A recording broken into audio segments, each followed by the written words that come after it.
La sesión de esta tarde, la sesión técnica de esta tarde, tenemos dos presentaciones que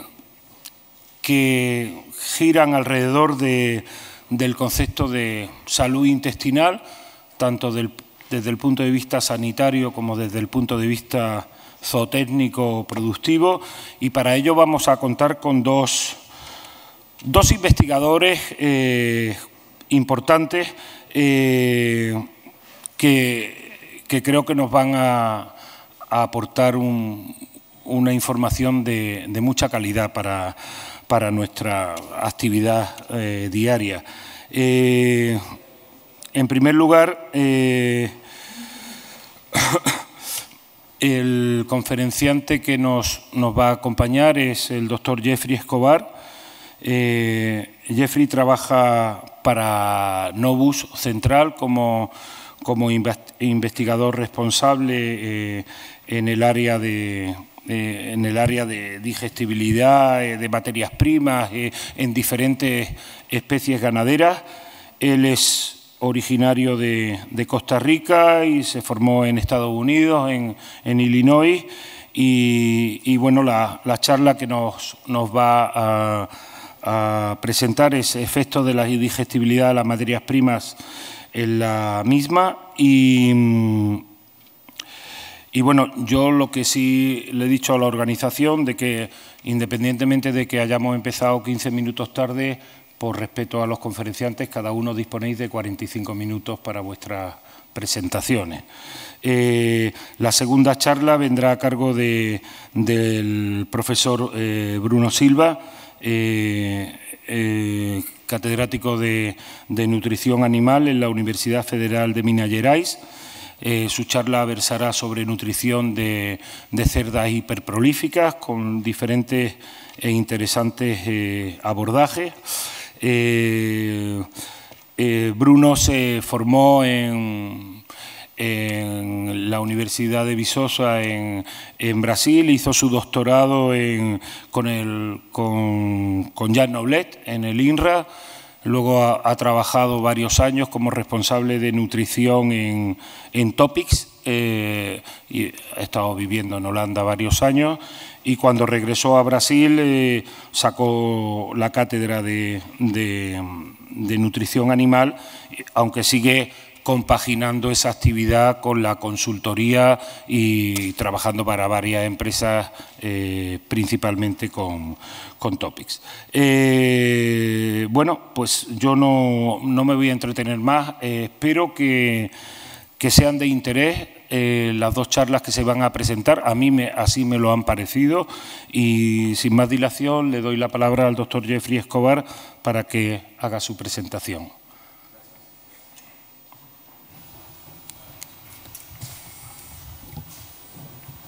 ¿Se oye bien? ¿Sí? ¿Sí? Ok. Bueno, primero que nada, muchas gracias a los organizadores por invitarme una vez más al ANAPORC. Y es un placer estar con ustedes, es un privilegio participar en este seminario una vez más y en este congreso, en este simposio.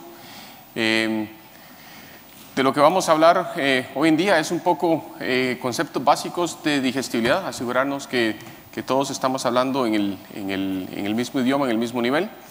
Un poco refrescarle las memorias a los que no saben o no están muy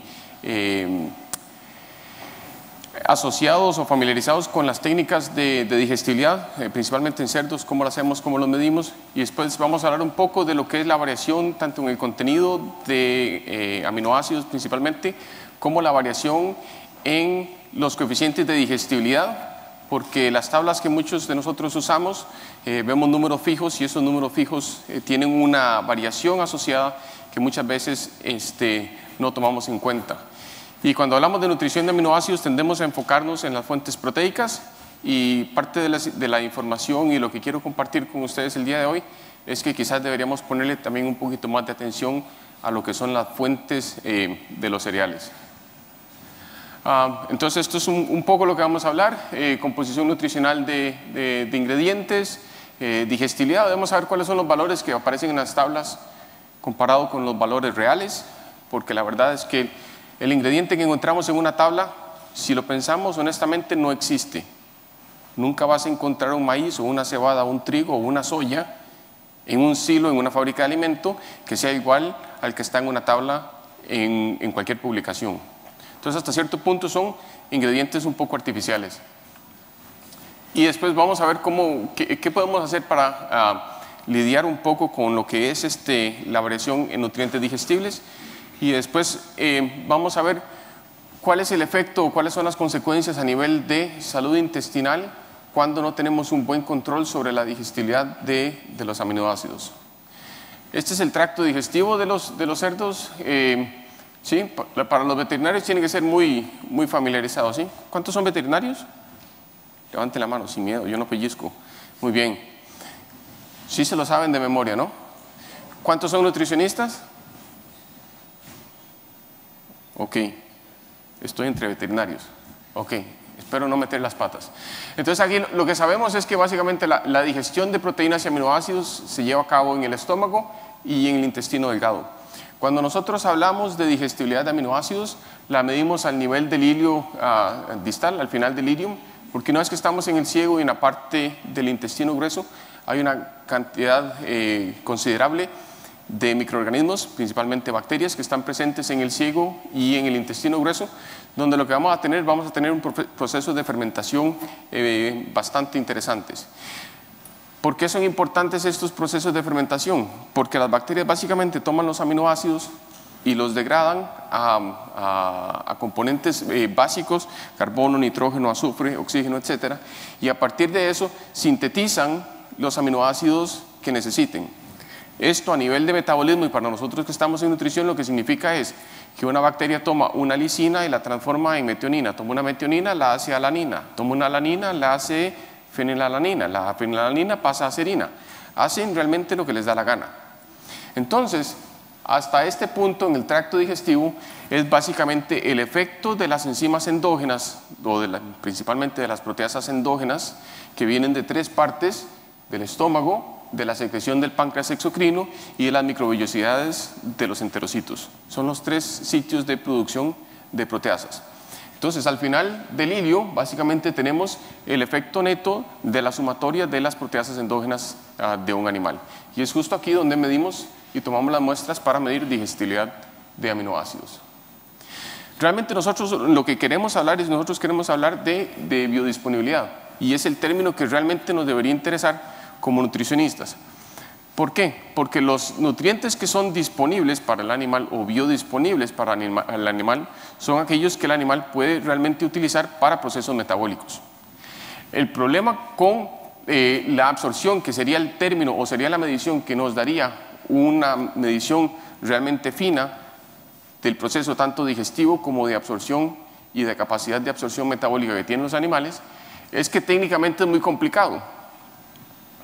Los que lo hemos medido alguna vez, realmente tenemos una apreciación por lo complicado que es esto, porque ocupas un puerto en la arteria mesentérica superior, ocupas una cánula al final del hilio, necesitamos 2 cánulas en la vena porta, de tal manera que podamos hacer una infusión de ácido hipúrico, y el ácido hipúrico lo hacemos aquí básicamente para medir cuál es el flujo de sangre, hay que medir flujo de sangre en la vena porta, en la arteria mesentérica superior, hay que medir concentración de aminoácidos en la arteria, en 2 puntos en la vena porta, y después hay que hacer una serie de cálculos matemáticos que al final del día le dan a uno un dolor de cabeza,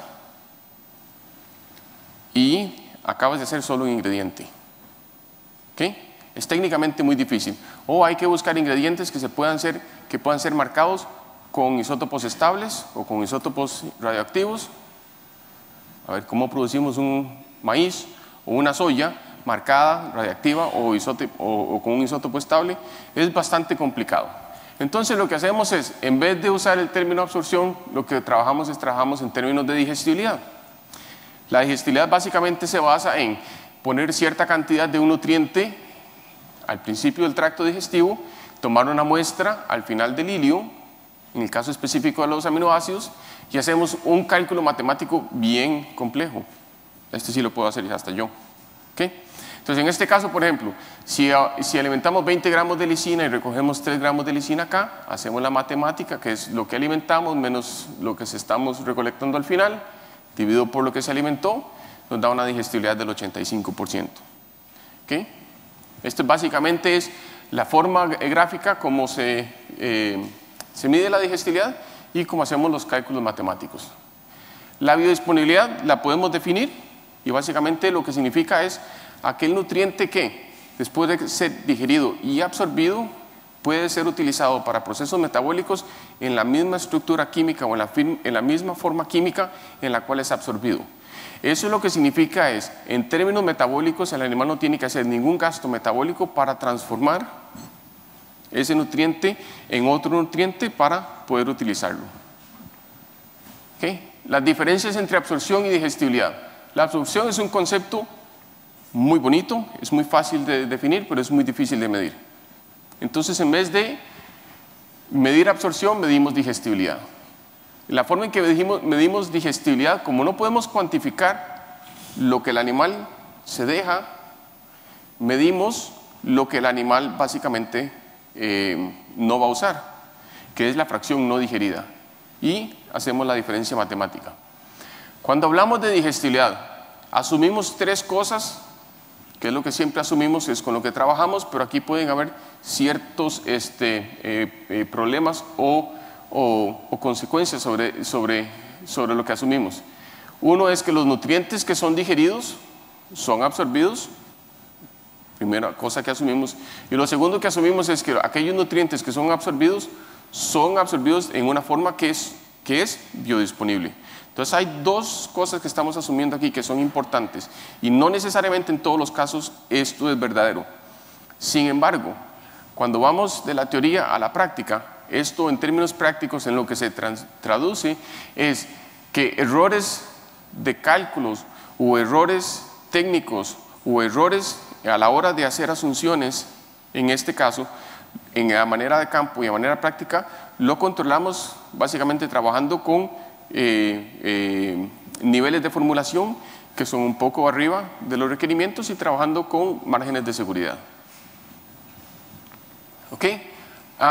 La biodisponibilidad, como dije, es un término muy bonito, es realmente en lo que queremos trabajar, pero no lo podemos medir, no es cuantificable.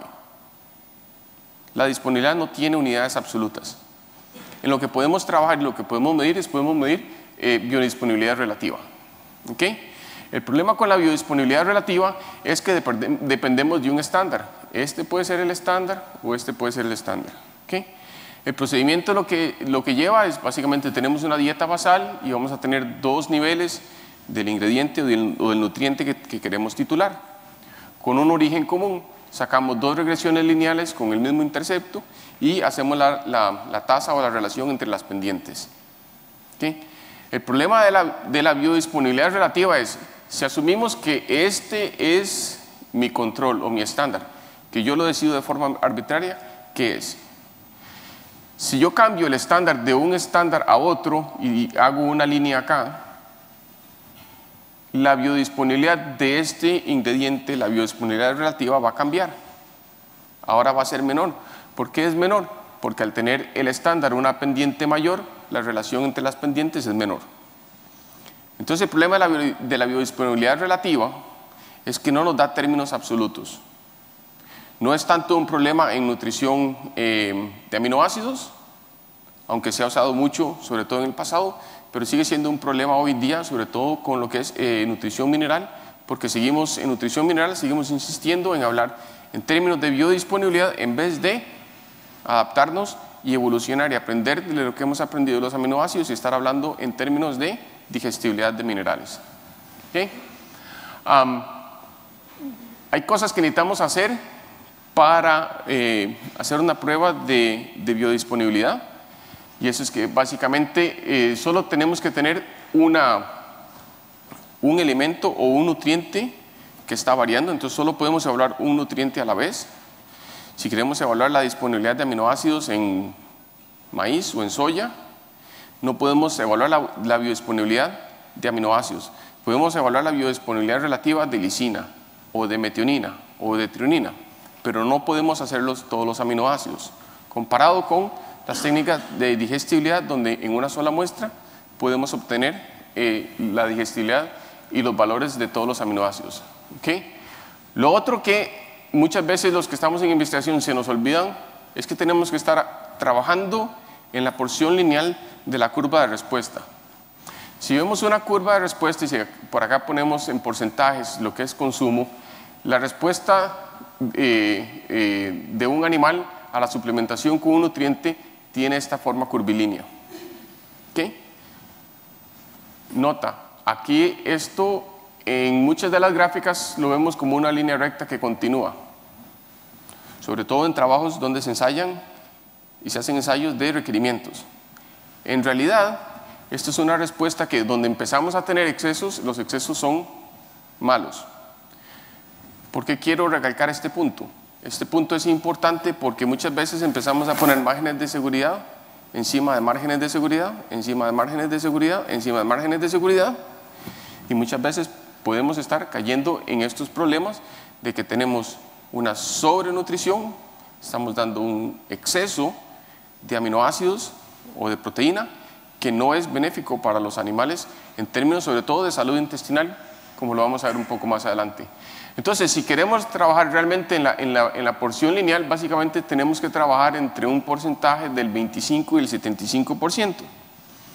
Si esto yo lo pusiera aquí en términos de requerimiento, para yo poder hacer un buen cálculo, una buena estimación de la biodisponibilidad relativa de un nutriente, yo tengo que alimentar dietas que son bastante deficientes, ¿okay? Para asegurarme que los animales tengan suficiente oportunidad de respuesta biológica.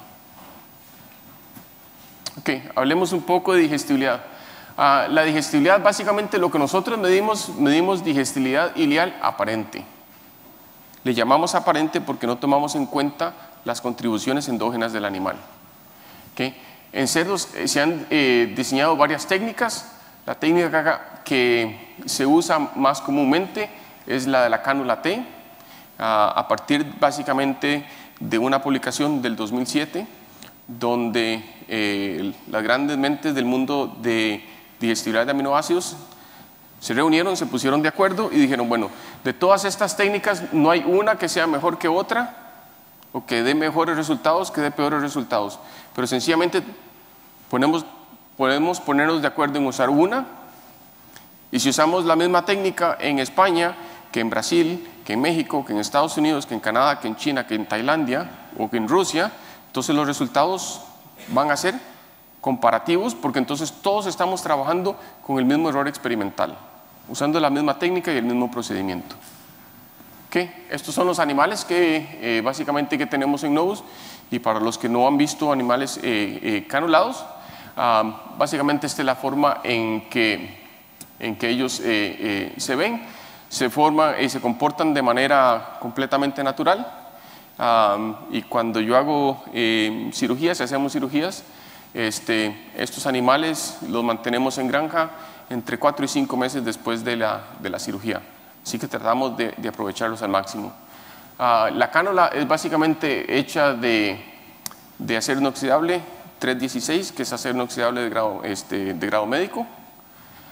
Y el resto de los componentes son de un material plástico que no absorbe agua. ¿Okay? La cirugía, espérense porque la referencia está aquí abajo, la referencia está en esta publicación de Wuben y coautores. Básicamente lo que hacemos una incisión en el flanco derecho del animal, se localiza el ciego, a partir del ciego medimos entre 10 y 12 centímetros, no usamos regla. ¿Okay? Estos son 10 centímetros, estos son entre 10 y 12. ¿Okay? Suficiente. Si son 10 centímetros o si son 12 centímetros, no hace ninguna diferencia. ¿Okay? Y créame que cuando están los veterinarios, ¿sí? Los veterinarios que hacen cirugías, levanten la mano. No me digan que hago yo más cirugías. Ok, ¿se acuerdan cuando hicieron cirugías cuando estaban en la facultad? No queremos andar metiendo una regla por ahí, menos en el intestino, ¿no? Ok, 10 centímetros. ¿Okay? Lo que hacemos es, hacemos una sutura, después hacemos una incisión, colocamos la cánula, terminamos de hacer la sutura y después la cánula la exteriorizamos entre las últimas 2 costillas. Esto nos da mucha resistencia física, de tal manera que la cánula siempre está en la posición donde debe estar y no corremos el riesgo de que vaya a poder migrar porque está bien asegurada entre las costillas. ¿Ok? Si a alguno le interesa venir a hacer cirugías conmigo, la segunda semana de noviembre, los que quieran, me pueden venir a acompañar. ¿Ok? Dietas.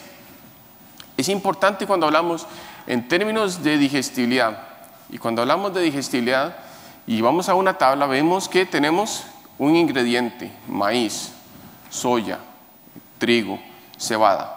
Viene en la lista de aminoácidos y viene en la lista de los coeficientes de digestibilidad. ¿Cómo hacemos eso? Obviamente hay que dárselo de comer a los animales. Las dietas que hacemos es, por ejemplo, las dietas, si vamos a usar maíz o vamos a usar sorgo, trigo, cebada, básicamente los cereales que son bajos en contenido proteico, la dieta es prácticamente maíz, un poco de aceite, vitaminas, minerales y estamos. ¿Ok? Para los alimentos que son altos en proteína, la harina de soya, los destilados de maíz o la canola, acá la canola es la colza, ¿no? La colza, ¿sí? ¿Ok? Entonces estos los podemos formular y generalmente formulamos las dietas que tengan entre alrededor de 18% de proteína, pero no formulamos ni balanceamos aminoácidos. ¿Ok? Esta es básicamente la técnica esencial. Aquí lo que queremos es que la fuente que estamos evaluando sea la única, el ingrediente que evaluar sea la única fuente de aminoácidos en la dieta. Vean que aquí tengo, por ejemplo, maíz y lo demás no tiene aminoácidos. Aquí tengo harina de soya, el resto es almidón, azúcar y nada más. La otra dieta que utilizamos es una dieta libre de nitrógeno, donde no hay aporte de aminoácidos en la dieta. Esto es para cuantificar lo que son las pérdidas endógenas o las pérdidas basales de aminoácidos que nos permiten hacer el cálculo de corrección de digestibilidad aparente a digestibilidad estandarizada. ¿Ok? Para los que les interesa, acá está la referencia, la publicación del Dr. Stein del 2007. Básicamente en esa publicación pueden leer y aprender todo lo que quieran acerca de los términos, conceptos y técnicas de digestibilidad de aminoácidos en cerdos. Lo otro importante de tomar en cuenta es que cuando hacemos estudios de digestibilidad, los cerdos que mantenemos canulados están en una alimentación restringida. Se alimentan únicamente 2 veces por día y comen 3 veces la cantidad de energía metabolizable que ocupan para el mantenimiento. Entonces, no son animales en producción, no son animales que están a un consumo libre, no son animales que están creciendo a las tasas de crecimiento que vemos en producción. Sin embargo, los avances que hemos tenido en nutrición a partir de aminoácidos básicamente ha sido cuando empezamos a formular en base a aminoácidos digestibles, y estos son los datos que usamos y esta es la técnica que usamos. Entonces si vemos y si comparamos un animal canulado con un animal que está en una granja en producción, son animales muy diferentes. Pero en este caso con estos animales no nos interesa su tasa de desempeño. Lo que estamos evaluando la capacidad fisiológica del tracto digestivo para digerir nutrientes, en este caso particularmente aminoácidos. El protocolo son 5 días de alimentación de la dieta y después recolección de la digesta ileal durante 8 horas consecutivas. Sí, 8 horas consecutivas pasa uno a la par del cerdo, cambiándole las bolsitas plásticas cada vez que se llena con digesta y la lleva inmediatamente al congelador. Entonces acá tenemos estas bolsas donde recogemos la digesta y estas básicamente las cambiamos cada 30 minutos o cuando la bolsa se llene. ¿Por qué? Porque mientras este producto de digestión está acá afuera a temperatura ambiente, el tracto digestivo no es estéril. Siempre hablamos de fermentación bacteriana en los animales y pensamos inmediatamente en el ciego y en el intestino grueso, pero en el intestino delgado también hay cierta cantidad de bacterias y tiene la capacidad de fermentación. Si este material lo dejamos afuera, se va a empezar a fermentar. Entonces por eso duramos muy poco tiempo en recogerlo y llevarlo inmediatamente a ponerlo sobre hielo seco para congelarlo rápido y después lo almacenamos a 20 grados bajo cero. ¿Okay? Los análisis es básicamente son análisis que están estandarizados, todas son técnicas de la OAC. ¿Okay? Y básicamente aquí lo único que es importante para aquellos que quieren medir experimentalmente digestibilidad de aminoácidos en la granja, levanten la mano. Ok, qué bien, todavía tengo trabajo. Ok, Lo único importante aquí es saber que las muestras tienen que ser liofilizadas para remover el agua y para remover la cantidad de humedad que hay en las muestras. Usamos un proceso de liofilización porque no queremos usar calor para evitar problemas con la reacción de Maillard y destrucción de aminoácidos. ¿Ok? Como les dije, la digestibilidad de ileal aparente no toma en cuenta las pérdidas endógenas. Cuando es posible, formulamos dietas de entre 15, 18, 20% de proteína. Y en esta charla realmente no tengo tiempo para entrar en detalles por qué, pero es muy importante tener ese nivel. Cuando las dietas son bajas en proteína, y principalmente esto lo tenemos el problema con los cereales, lo que vamos a obtener es una subestimación de la digestibilidad de los aminoácidos. Sin embargo, nosotros hemos aprendido a vivir en la práctica diaria con estos coeficientes de digestibilidad que son subestimados. Ahora, la pregunta es, ¿deberíamos ir y ver el coeficiente y tomar el coeficiente de digestibilidad de lisina en trigo y ajustarlo por un valor? No. No. Esto es un error experimental que lo conocemos, lo sabemos y vivimos con él. ¿Ok? Y básicamente alimentamos los animales con una dieta libre de nitrógeno, de tal manera que podemos medir las pérdidas endógenas basales que nos permiten hacer un factor de corrección para obtener los valores de digestibilidad que queremos usar. Esta es la misma fórmula que les enseñé antes con el dibujo, el diagrama de la cara del cerdo con el tracto digestivo. A manera experimental, básicamente esta ecuación no la podemos usar. Tenemos que usar este tipo de ecuación porque lo que estamos usando es usamos un marcador indigestible, y acá hay una lista de marcadores indigestibles que se han usado y se siguen usando y están completamente validados en la literatura científica. ¿Okay? Un poco a manera de diagrama. Acá tenemos la división artificial entre el intestino delgado y el intestino grueso. Entonces a nosotros lo que andamos buscando es, ponemos cierta cantidad de aminoácidos en la dieta. De estos, cierta cantidad van a ser digeridos y absorbidos por el animal, y lo que nos interesa saber es la fracción que no es digerida para nosotros poder hacer una estimación adecuada de esta fracción. Lo que pasa es que una vez, como les dije, una vez que estos aminoácidos no son digeridos y van al intestino grueso, se fermentan y tenemos diferentes procesos de fermentación, diferentes contribuciones, y al final lo que tomamos, ya sea en las heces o incluso en esta parte de acá, tiene cierto grado de contribución y de alteraciones metabólicas bacterianas. Sin embargo, decidimos tomar muestras acá y no muestras acá. Eso reduce mucho el error experimental y el efecto de la flora microbiana. El gran problema que tenemos es que para poder digerir los nutrientes en la dieta, el animal secreta enzima. La mayoría de las enzimas son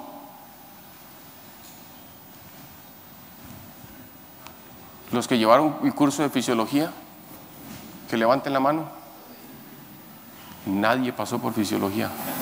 Nunca nadie llevó fisiología digestiva, ¿no? Hace muchos años, sí. Los que llevaron bioquímica, ¿alguien llevó bioquímica? Wow, ok, una mano. ¿Okay? Los que llevaron bioquímica, la mayoría de las enzimas son proteínas, y las proteínas están hechas de aminoácidos. Ok, entonces este es el gran problema que tenemos acá, que tenemos un aporte de aminoácidos endógenos que viene principalmente de las enzimas, segundo de las células que son descamadas a partir de la pared intestinal, que, a ver, ¿dónde están los veterinarios? Más o menos cada cuánto tenemos la rotación de enterocitos en el tracto de un animal.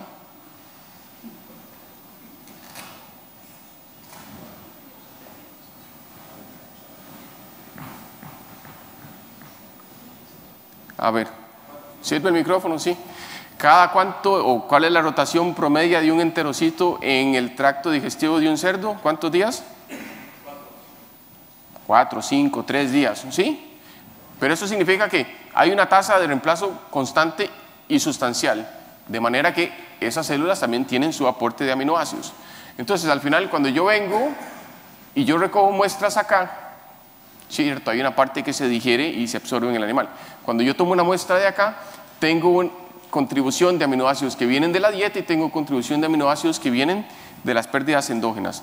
Y esta corrección es importantísima hacerla porque no es de origen de la dieta. Y a mí me interesa básicamente conocer los valores de digestibilidad del ingrediente, no del tracto digestivo. ¿Okay? Una vez que cuantificamos estas pérdidas basales, básicamente usamos otra ecuación, tenemos los valores que se corrigen, y cuando pasamos de digestibilidad ileal aparente a digestibilidad ileal estandarizada, los valores se incrementan. ¿Por qué se incrementan? Porque aquí yo tengo una sustracción de este número que lo hace más pequeño y hace más pequeña esta sustracción, lo cual hace el numerador más grande, y al ser el numerador más grande, la relación de la fracción me da un número mayor. ¿Sí? ¿Todos conmigo en la matemática? La matemática se va a poner más compleja. ¿Ok? Las pérdidas basales, lo que sabemos en cuanto a las pérdidas basales es que son independientes de lo que usted ponga en la dieta. Si tiene más fibra, si tiene menos fibra en la dieta, no importa. Si pone más aminoácidos, más proteína, menos proteína, no tienen nada que ver. Por eso las llamamos basales, porque son constantes. Ahora, hay pérdidas endógenas que son específicas, y estas son las que están relacionadas a si alimentamos una dieta que es más alta en fibra o más baja en fibra. ¿Okay? Y después tenemos básicamente la cantidad de aminoácidos que no son digeribles, que son a partir de la dieta, que conforme alimentamos más aminoácidos vamos a tener una mayor cantidad de aminoácidos que no son digeribles. ¿Sí? Ok, hablemos un poco de composición de nutrientes. ¿Cómo determinamos la composición química de nutrientes? Básicamente hoy día tenemos dos opciones, ¿sí? Una es química húmeda, y por química húmeda me refiero a tomamos una muestra de maíz o de harina de soya o de colza y la mandamos a un laboratorio y la analizan. ¿Sí? La otra opción es básicamente hacer una aproximación del contenido real usando la tecnología que tenemos del NIR. ¿Sí?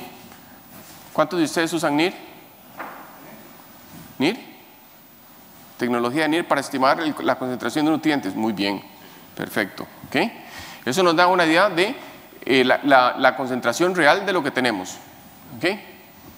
Ahora, si no tenemos ninguno de estos valores, podemos ir a tablas, y hay montones de tablas de composiciones en muchas partes del mundo. Las tablas son buenas, las tablas son muy buenas, las tablas tienen problemas. ¿Okay? Y vamos a ver de eso. ¿Okay? Esta es una tabla de composición básicamente que viene del NRC de porcinos, que se publicó hace 3 años.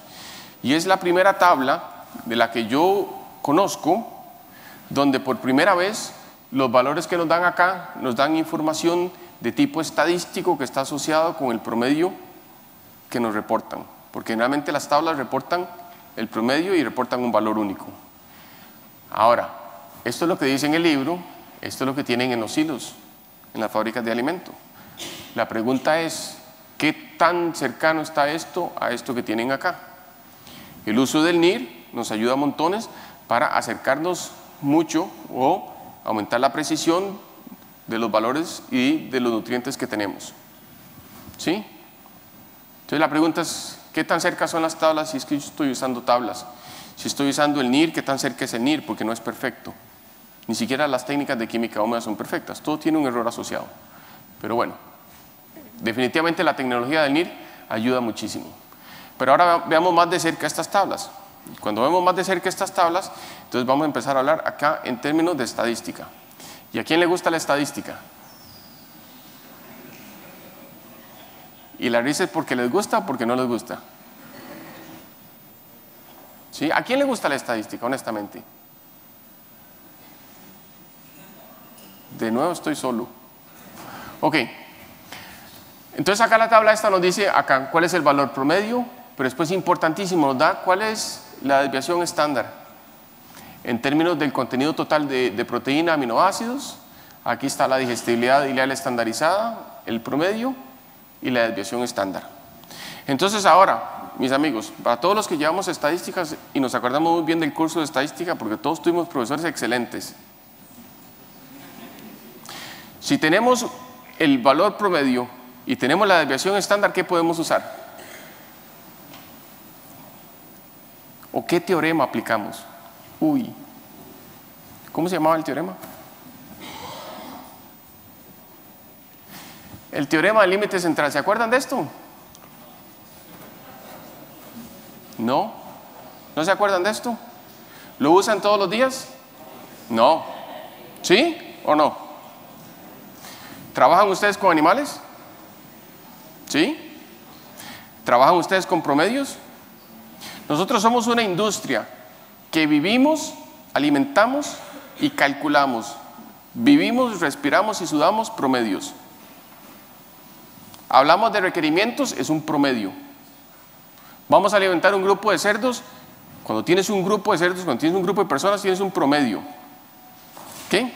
Los promedios podemos asumir que son normalmente distribuidos con el valor promedio y tenemos las desviaciones estándar a un lado arriba y abajo de cada uno. Lo que la teoría nos dice es, si la distribución normal es perfecta, menos una desviación estándar más una desviación estándar, acá estamos hablando de el 68% de las muestras o de los datos van a estar en ese rango de más o menos una desviación estándar, ¿sí? 2 desviaciones estándar, 95%. 3 desviaciones estándar, 99%. Todo el mundo se acuerda ahora sí, ¿no? No, pero todos lo apuntaron. Sí, apúntenlo porque es importante. ¿Por qué creo yo que es importante?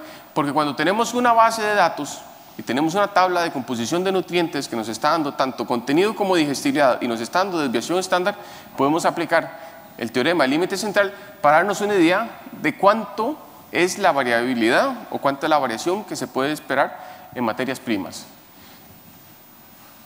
Los nutrientes, los coeficientes de digestibilidad, los requerimientos, las recomendaciones, básicamente todos esos números con los que nosotros trabajamos, todos son promedios y tienen asociada una desviación estándar. ¿Okay? Entonces, por ejemplo, veamos lo que nos dice el NRC de cerdos sobre la composición de maíz amarillo.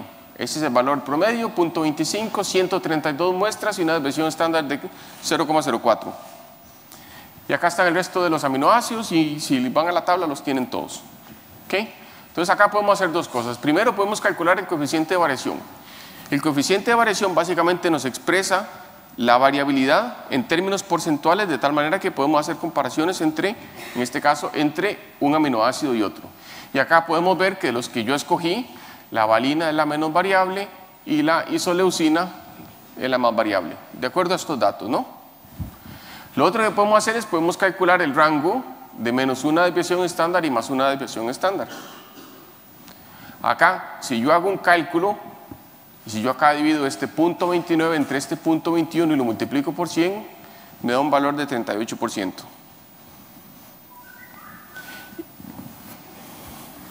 ¿Eso que ya se me acabó el tiempo o que deje de hablar de estadística? ¿Ok? Entonces, estos valores y este cálculo porcentual, básicamente de variación, para darnos una idea de cómo podemos expresar las cosas, lo voy a seguir utilizando. ¿Okay? Recordemos que acá, cuando hablamos de esta variación, solo estamos incluyendo el 68% de las muestras. ¿Okay? Para los que están en nutrición y los que les interesa estar actualizados, hay una base de datos muy buena del Dr. Stein, que esta es la dirección de internet. El Dr. Stein fue el que hizo la recopilación de la composición nutricional y de los coeficientes de digestibilidad para la NRC de cerdos. Y él montó todo esto en una hoja de Excel y se dio cuenta que la hoja de Excel era enorme. Y después dice, bueno, si ya la tengo montada, conforme aparezcan más publicaciones yo las puedo agregar a la hoja de Excel. Pero el NRC se publica una vez. Entonces él dijo, bueno, si me consigo una persona que me haga la programación, la puedo poner en internet y cualquier persona en el mundo la puede accesar, y cuando tenga nuevos datos simplemente los monto y él los está actualizando con su grupo de investigación de forma constante. ¿Okay? Y cuando vamos a la base de datos del Dr. Stein, básicamente tenemos que él tiene los ingredientes, en el caso el maíz y todos los ingredientes que tiene, los tiene segregados por áreas del mundo.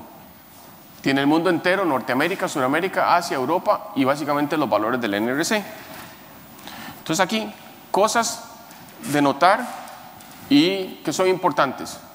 Vemos, por ejemplo, que la cantidad de muestras de Europa es muy baja comparada con la cantidad de muestras de Norteamérica. Entonces la mayoría de los valores a nivel mundial están altamente influenciados por los valores de Norteamérica. Cuando vayan acá y si visitan este lugar, van a ver que ahí en la parte de arriba dice, los valores que se usaron en esta tabla y en esta base de datos son valores de publicaciones científicas. No se ha usado ninguna base de datos de ningún laboratorio. Son publicaciones científicas de todos los años que existen. Entonces hay que tener eso en consideración. Acá está la desviación estándar, podemos sacar el coeficiente de variación, podemos sacar el rango y podemos empezar a calcular porcentajes. ¿Okay? Entonces lo que nos damos cuenta es que la composición del maíz es realmente bastante variable en lo que es lisina y pueden hacer todos los otros aminoácidos. Y únicamente estamos incluyendo acá en este rango el 68% potencial de las muestras de maíz. O sea que todavía hay un 32% por ahí que estaría en teoría fuera de este rango. ¿Ok? Ahora ustedes me van a decir, claro, yo puedo eliminar todos estos problemas si uso tecnología de NIR y tengo cuantificación exacta de aminoácidos. Perfecto, muy bien. Excelente, excelente. Ahora, ustedes trabajan en aminoácidos cuando los que formulan, ¿quiénes formulan dietas? Sí, qué problema, aquí nadie formula dietas. Pobre cerdo, no sé qué comen. Yo que formulo dietas, aparentemente estoy solo, ¿sí? Trabajo con aminoácidos digestibles. ¿Sí? Entonces, aminoácidos digestibles es el resultado de la multiplicación matemática del contenido total de un aminoácido por el coeficiente de digestibilidad. ¿Cierto? Ok. Y el NIR nos ayuda a montones a tener una estimación más precisa del contenido total. Ahora, ¿qué pasa con el coeficiente de digestibilidad? Si vamos a las tablas, y esta es la tabla del NRC, y vemos acá la lisina, dice que tiene una digestibilidad promedio del 74%, este promedio viene de 27 muestras,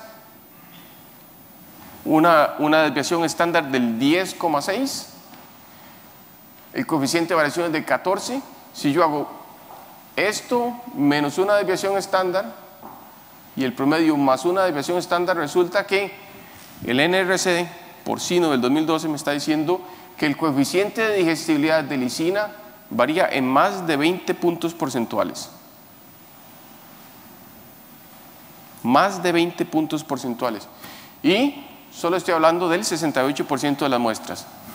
Si expreso esta diferencia en términos porcentuales, hay una diferencia de hasta el 33%, que es una diferencia enorme. Enorme. ¿Ok? Acá están las muestras y la base de datos más actualizada del Dr. Stein con los diferentes lugares del mundo. Acá está Europa con un promedio de 75, apenas 4 muestras. Una desviación estándar muy grande. Entonces, cuidado a ciertas cosas, porque ahí podemos comparar Europa con Asia. Dos coeficientes de digestibilidad relativamente parecidos. La diferencia en desviación estándar es enorme y el número de muestras es parecido. Entonces, ¿a cuál le creemos? ¿Okay? ¿Por qué? Porque si hacemos los cálculos resulta que decimos que el coeficiente de variación de todas estas muestras, el más alto, es el de las muestras de Europa. Claro, tenemos solo 4 y si de esas 4 una es muy baja, estamos mal. ¿Okay?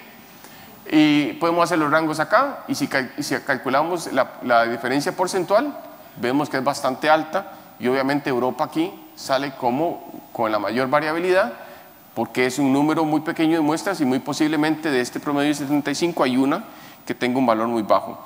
Sin embargo, el Dr. Stein está reportando todo lo que hay disponible en la literatura y él no está escogiendo qué poner y qué no poner.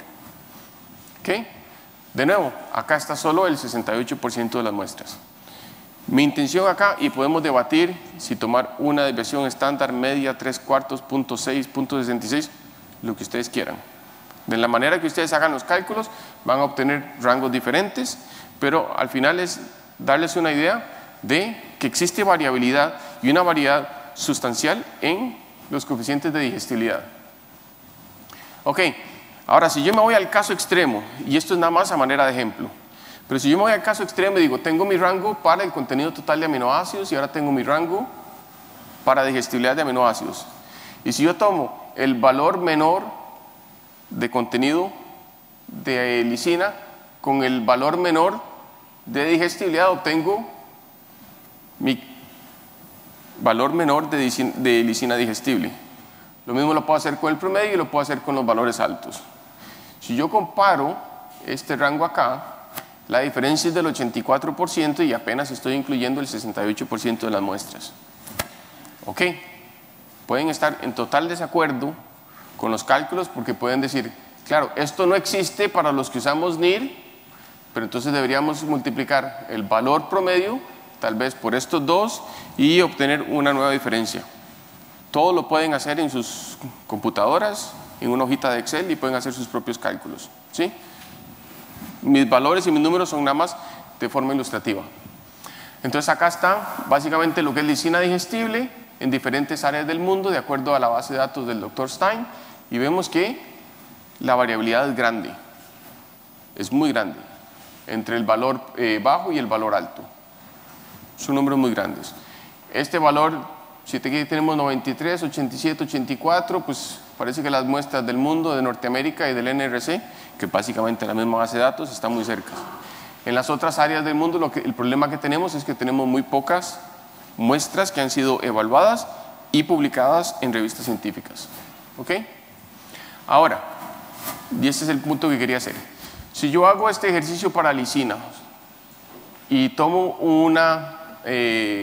varios ingredientes y hago la lisina digestible, la baja, el promedio y el alto, y calculo la diferencia porcentual y los ordeno de mayor a menor, lo que obtengo es un resultado muy interesante. Esto es lo que nos está diciendo aquí, es que los dos primeros ingredientes son trigo y maíz. Son más variables en términos de lisina digestible porque tienen mayor variabilidad en el coeficiente de digestibilidad de lisina comparadas con las fuentes proteicas. Soya integral, soya del 44, soya del 47. ¿Por qué? Varias cosas, y esto es pura especulación. Creo que durante mucho tiempo, o siempre cuando decimos y hablamos de nutrición de aminoácidos, o hablamos de nutrición de proteínas, pensamos directamente en las fuentes proteicas de la dieta. Y se nos olvida que los cereales son la segunda fuente de aporte de aminoácidos para los animales. Y depende cómo sea la dieta, puede que esté relativamente cerca al aporte de minerales de las fuentes proteicas. Si no, para los que formulan, piensen en una dieta para cerdas gestantes y calculen cuál es el aporte porcentual de las fuentes proteicas y el aporte porcentual de los aminoácidos que vienen de los cereales, y van a ver que la relación puede que esté muy cerca, muy cerca. Cuidado si no, el aporte de aminoácidos de los cereales es mayor que el de las fuentes proteicas. Hagan el ejercicio. ¿Ok? Punto 1. Punto 2. Cuando hablamos de estos tipos de ingredientes, inmediatamente decimos, claro, varía mucho en aminoácidos porque son fuentes que han sido tratadas térmicamente y tenemos la historia de la reacción de Maillard y de la lisina y qué sé yo, ¿no? Y nosotros mismos como industria hemos puesto mucho énfasis en los productores de este tipo de ingredientes para que mejoren sus procesos. Los que no son jóvenes en la audiencia, cuando empezaron los destilados del maíz, ¿quién quería usar destilados de maíz?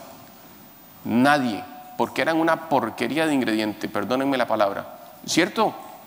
No servían para nada. La variabilidad en la calidad era horrorosa. Como nadie compraba destilados, no les quedó otra que empezar a mejorar los procesos y mejorar la calidad, y hoy día podemos usar destilados de maíz.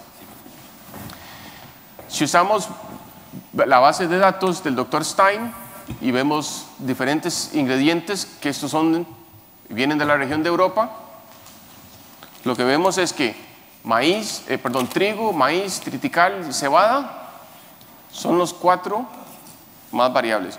No he hecho todos los ingredientes, pero el caso aquí a ejemplificar es que las fuentes proteicas, la colza, la canola, el girasol y la harina de soya, son los que tienen una menor variación en términos de lisina digestible. Y creo que es algo que hemos puesto mucho énfasis en las fuentes proteicas. Creo que es hora de empezar a poner un poquito de atención sobre las fuentes de cereales. ¿Por qué? Porque a veces se nos olvida, no sabemos o no nos han dicho que los cereales son tratados térmicamente. ¿Sí sabían eso? Claro que sí. ¿O no? ¿No lo sabían?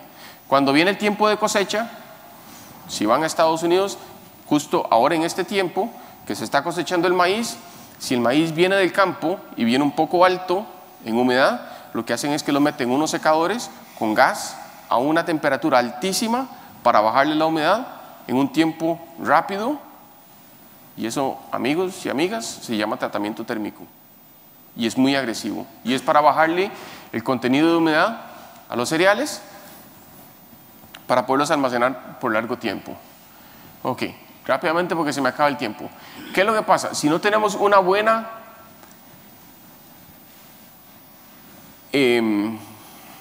conocimiento y manejo de los aminoácidos digestibles, los aminoácidos que no son digestibles básicamente van a ir al ciego y al intestino grueso, donde se van a fermentar. La fermentación proteica es hecha por bacterias y básicamente produce compuestos, uno de los cuales es amonio. Los que llevaron química, ya no pregunto más, yo llevé química, me acuerdo. Si aumentamos la producción de amonia, el pH sube. Si el pH sube, vamos a tener una alteración en la cantidad de la flora microbiana del tracto digestivo, y eso va a tener una consecuencia directa sobre la salud intestinal. Uno de los productos del proceso de la fermentación bacteriana es el paraquesol. ¿Okay? El paraquesol viene de la fermentación directa de tirosina, y otro que podemos medir es el indol, que sabemos que viene de la fermentación directa del triptofano. Entonces, fenilalanina, que es el precursor de tirosina, porque todos se acuerdan de bioquímica y de nutrición, tanto la fenilalanina como la tirosina nos van a dar valores de paraquesol. En la literatura humana, y si les interesa, esta publicación es muy buena, en la literatura humana nos dice que estos compuestos se producen en el tracto digestivo, en el intestino grueso de los humanos, pasan a la vena porta, llegan al hígado. En el hígado básicamente son azufrados, y estos compuestos se determinan o se pueden medir en sangre como compuestos azufrados, y están asociados con problemas crónicos del corazón y de los riñones. En cerdos, un estudio de el 1982, publicado en el 82. Mejor no pregunte, porque aquí debe haber más de uno que nació en ese año o después de ese año. El punto es, no es información nueva. Este es un estudio que se hizo, un grupo de cerdos en un corral. Misma dieta, mismo corral. ¿Y qué tenemos? Unos cerdos crecen más, otros crecen menos, ¿sí? Tenemos a tener una distribución normal. Y acá lo que vemos es que esto es lo que estos investigadores midieron, la excreción urinaria de paraquesol. Y acá lo que vemos es que los animales que tienen la menor excreción urinaria de paraquesol, que está asociada con una menor fermentación bacteriana de proteínas, son los que tenían el mayor crecimiento corporal. Aquellos con niveles altos de excreción de paraquesol, con niveles altos de fermentación bacteriana, son los que tenían la menor ganancia de peso. Entonces, esto es lo que ilustra, y lo que les quiero decir es que tener un buen conocimiento y un buen manejo de la variación en aminoácidos digestibles es importante, porque esto va a tener consecuencias en lo que es la salud intestinal de los animales. Tenemos que saber cuáles son las fuentes de variación, y hay muchas fuentes de variación. ¿Ok? Tenemos que saber cuál es el contenido de los nutrientes. Usar NIR es una técnica muy buena, pero el NIR no nos ayuda con los coeficientes de digestibilidad, que todavía tenemos que lidiar con ellos. ¿Ok? ¿Qué podemos hacer para lidiar con esta variación? Uno es, para mí creo que lo mejor que podemos hacer hoy día es usar proveedores consistentes. Usen un proveedor que les esté dando una calidad constante, ya sea buena, media, baja, lo que sea. Si me dan una harina o un maíz bueno, medio, bajo, igual lo puedo usar. Nada más necesito saber exactamente qué es lo que tengo. Consistencia es importante. Usar márgenes de seguridad. Con los márgenes de seguridad, mi único punto de discusión es cuánto es mucho y cuánto es muy poco. Y generalmente tendemos a subirle siempre el margen de seguridad, ponle un poquito más, ponle un poquito más, ponle un poquito más, ponle un poquito más. Nunca le queremos bajar. Y realmente a veces tenemos que preguntarnos si estamos sobrealimentando, si estamos alimentando mucho. Síndrome de muerte súbita de un cerdo en crecimiento. Generalmente es el cerdo más grande, el que está comiendo más, el más bonito. A lo mejor, y si hacemos la necropsia, los veterinarios muchas veces encontramos que tienen el síndrome de intestino hemorrágico. Sobre proliferación de Clostridium, una de las teorías es el animal está sobrecomiendo, está subdigiriendo, hay mucha fermentación bacteriana, hay un cambio drástico en el pH de la flora, proliferación grande de Clostridium.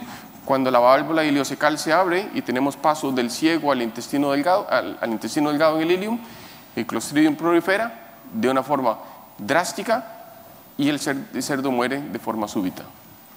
¿Okay? Lo otro es, las tablas son buenas, pero son una referencia. Que no se nos olvide que son una referencia y que tenemos que usarlas de forma prudente. Y al final lo que tenemos que hacer es básicamente un análisis económico sobre la composición nutricional y el desempeño de los animales para saber realmente dónde estamos y qué es lo que tenemos que hacer. Con eso, una vez más, muchísimas gracias por la invitación. Ha sido un honor y un privilegio. Y no sé si tenemos tiempo para preguntas, pero si no, igual estoy acá. Vamos a agrupar las preguntas de al las final. Dos presentaciones. Perfecto. ¿Vale? Muchas gracias. Muchas gracias.